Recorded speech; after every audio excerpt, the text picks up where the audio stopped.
Good morning, this is Airpost Creations 2021. This is my Shaman Oracle reading for this week.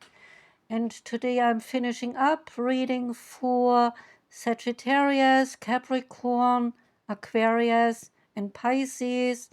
And this reading here is for Aquarius. Welcome, Aquarius. First card is from the magical Nordic tarot deck. Out came the Tower. The tower relates to foundation, and on the card we see a beautiful castle that stands on an ice field. Once it was strong, sturdy, and powerful, and is now burning to ashes on one side. A dragon, symbolizing destruction here, can be seen laughing among the flames. On the other side remains a firm and strong foundation, affected by the attack, not affected by the attack rather, and so is not destroyed by it. Like in the Nordic warriors' understanding, whose legacies were often defined by fighting dragons, either making them heroes if they were victorious, or costing them their lives if they were not victorious. The tower symbolizes the breaking and the rebuilding of your character. Keywords are here destruction, endings, fear, restriction, and finally freedom. The message is my foundations, they are strong. A card of fate and of forces beyond our control. The tower symbolizes a dramatic and unforeseen turn of events. Change and upheaval, they are likely now, as the fragile foundation of a situation, either in love or work or in finances, inevitably collapses. So this card can indicate the loss of a job, the end of a relationship, or the closure of a business. However, like the Nordic gods, who believed that a world would end during a final battle before a new world could emerge, it signifies that you as well can and will rise from difficulties, happier, wiser, and stronger than before. Second card is the Ten of Pentacles from the Mythic goddess Tarot.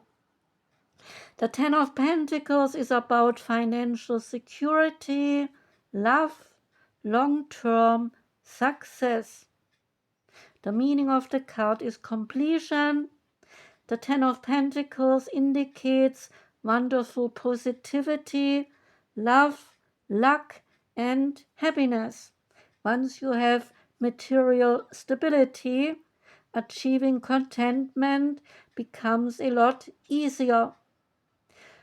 There are joint finances and investment decisions which are highlighted here. Happiness and security, they are yours.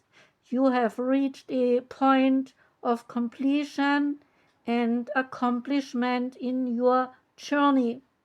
Successful career moves, canny financial investments, and blissful home life are all indicated by this card, as are generous gifts.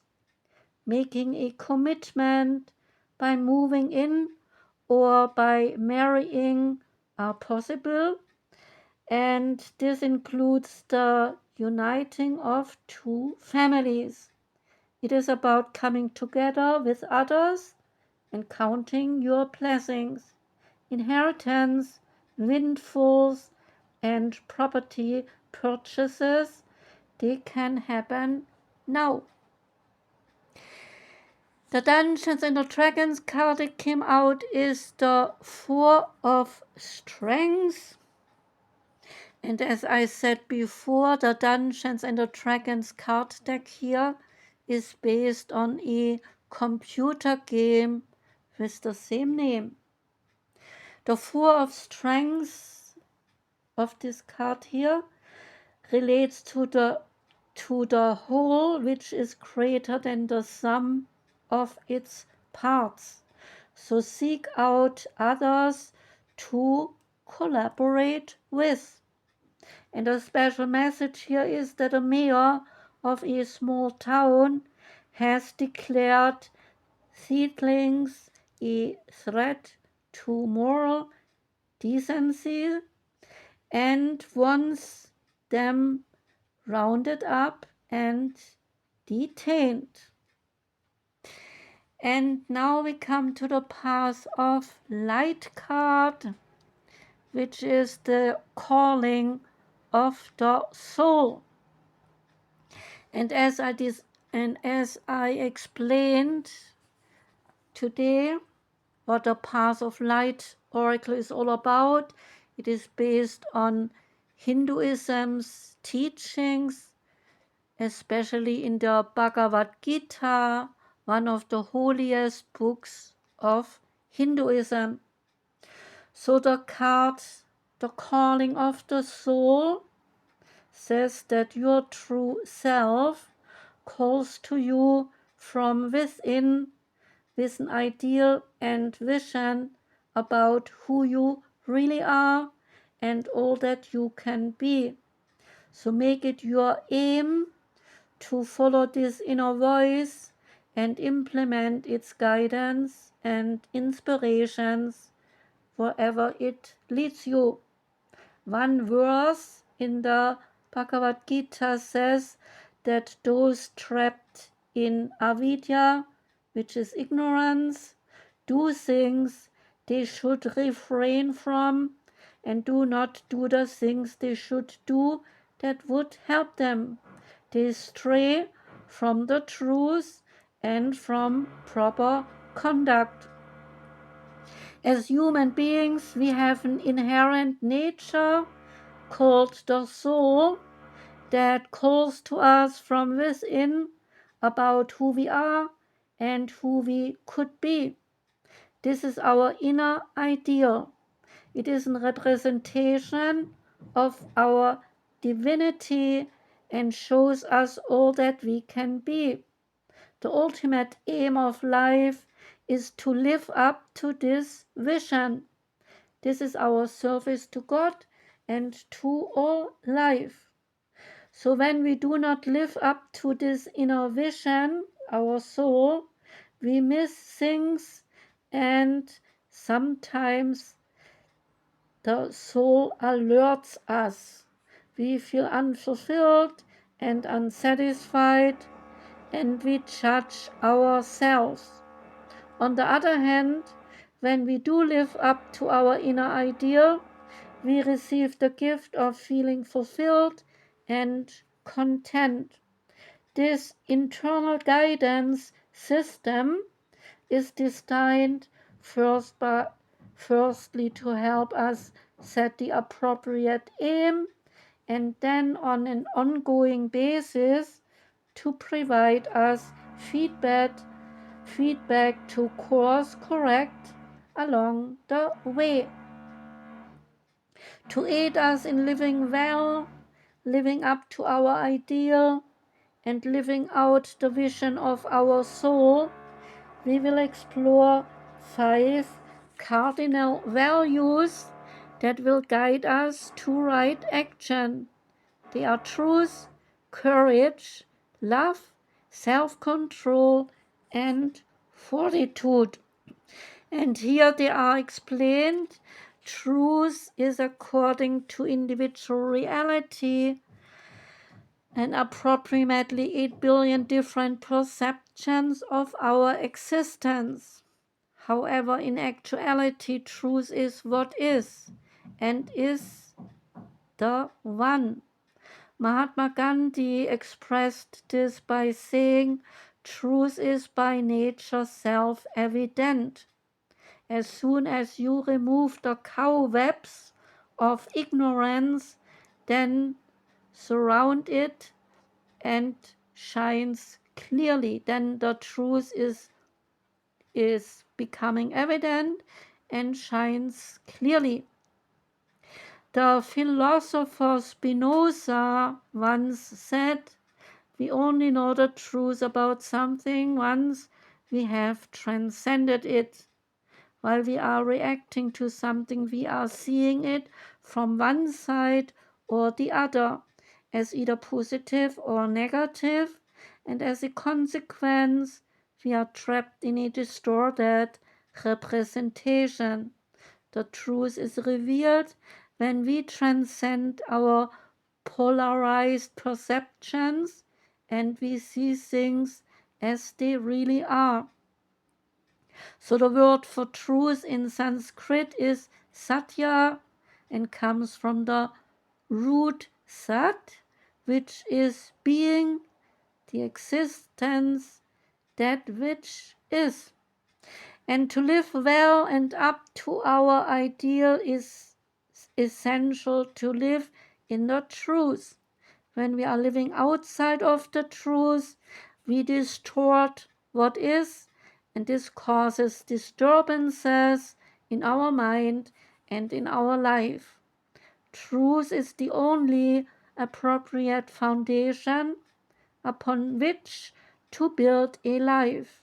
Everything else is illusion and unstable and will ultimately collapse, like the Tower card collapses. The tower collapses. To live in the truth, we aim to see things as they are. We witness our mind and emotions, knowing that these color and distort our perception of reality and will set us off course. We aim not to judge, but to understand. We commit to being truthful with our word and to confront what needs to be confronted carefully, lovingly, and honestly. We intend to be truthful in our thoughts about ourselves and about others. We follow the inner visions and callings of our soul. Next is the courage, one of the essential ingredients to living well and living up to our ideal is having the courage to follow our inner guidance. The philosopher Aristotle names courage as the first of human qualities because it is the quality which guarantees all others. So this is one of the characteristics that all extraordinary beings demonstrate, namely having courage. They are not part of the crowd, they do not follow the herd, and rather they listen to and obey the inner voice of their soul above all else. It is this act of self-reliance that unfolds the uniqueness and talents hidden within each of us. So it is important to note that courage is not a lack of fear. Fear is ubiquitous in human beings, arising every time we face something unknown or beyond our usual experience. We cannot eliminate it, but we can learn to move past it each time it arises. So when fear arises, we have two options. We can allow it to take over and prevent us from doing what we are called to do, in which case we hold ourselves back and the fear increases in intensity. Or we can have the courage to face our fear, feel it, examine it, and then proceed anyway, in which case our fear decreases in intensity and its deliberative effects they dissolve. So do not let fear run your life, is the message. Follow the calling of your soul with courage wherever it leads you. Now comes love. The soul ultimately calls all of us to love, for love is the true nature of the self. As St. Augustine once said, he who is filled with love is filled with God himself. Our task, therefore, is to transform our judgments into unconditional love with compassion. A simple way to express love is through kindness. Kindness is not about grand gestures, it is about small acts that we are free to give abundantly, such as a smile, a greeting, or a phone call, or a text to check in on someone. These touches of kindness and love let others know they are not alone and that they are supported by life. Another beautiful way we can love is through our services. Make it a practice to survey your life regularly, looking for ways to help out. Start with what is around you at home, with your family, and then spread out from there to everyone you encounter. Now comes self-control. We cannot be successful in living up to our inner ideal unless we are able to restrain our lower nature and our lower tendencies. Pythagoras said once, "None can be free who is a slave to and ruled by his passions." The human being is acted upon by two different and opposing forces within. The self close to our higher nature and our potential, while the lower self and its endless stream of desire pulls us to our lower nature and our lower tendencies. The lower self is immersed in ceaseless cravings and is interested solely in seeking pleasure, particularly immediate gratification that is attainable through the senses. But nothing of the senses will ever truly satisfy us. In fact, the more we follow the desires of the lower self, the more miserable and unsatisfied we become. Plato said, "To conquer oneself is the best and the noblest victory. To be vanquished by one's own nature is the worst and greatest defeat." It is only when we develop the power to control our lower self and restrain its activity that we can follow the inner callings, visions, and ideals of the self and begin to experience the peace and fulfillment we are seeking. Now comes fortitude. Finally, if we are to win the battle with the lowest self, and the lower self rather, and life. And if we are going to do a fair job of living up to our ideal, then we will require fortitude. Fortitude is the mental strength we need to face the inevitable trials, challenges, tragedies, and difficulties of life. Fortitude is the ability to take the hits of life and keep marching towards our vision and purpose. Nevertheless, it is dedication, persistence, and the ability to face obstacles with courage and commitment. Living by these 5 cardinal values will help align our action with the will of our soul and will provide a solid foundation to support a well-lived life. These virtues, they are difficult to live up to, no doubt, but the more one can embody these virtues, the more one's life will prosper. Now we come to the Nature's Whispers card, and that one is hope and happiness.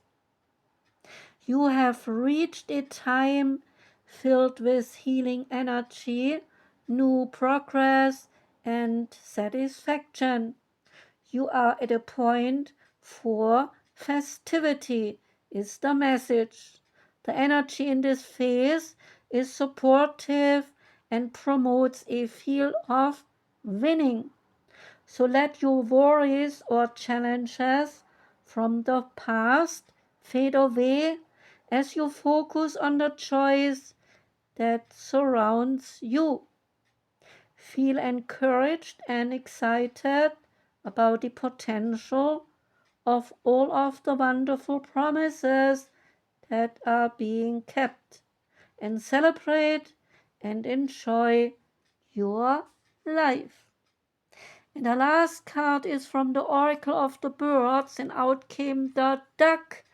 And no, it does not relate to a lame duck, just a joke. The duck here relates to childlike love. The meaning of the card is that a duck waddles into your life with its colorful feathers to remind you of the magic and the beauty of your childhood days, of the love of familiar people who held and nurtured you, took you by the hand, comforted you, and also guided you, but also of childhood hurts, humiliations, and some fears. It is time to let go of old beliefs and let the true brilliance of your soul shine forth. See the pure light of your heart and ask yourself, what do I love about myself? What is great about me? And praise yourself for all that you have mastered and accomplished. Stand up, free yourself, and actively shape your life. The magic feathers of the duck speak to you, saying, my feather dress is colorful and gray, water repellent and warming, and it serves you as a role model when it comes to unfolding your own colorful, iridescent being, but also to simply letting the emotions of others roll off you like the water of my plumage. At night, I keep you warm and snug between my feathers and carry you safely through your dream time. More meanings to the card are resolving old patterns or beliefs and convictions. There is transformation happening. There is saying to forgive and reconcile. There is the belief in yourself and encouraging playing together. And the card is about friendship. Say this affirmation: I trust in myself. I believe in myself. I am unique and brilliant. I am wonderful just the way I am. That was the reading for you, Aquarius. Thank you for listening. Wishing you a joyous day today and a good rest of the week. I'm sending out my love to you. Take care and goodbye.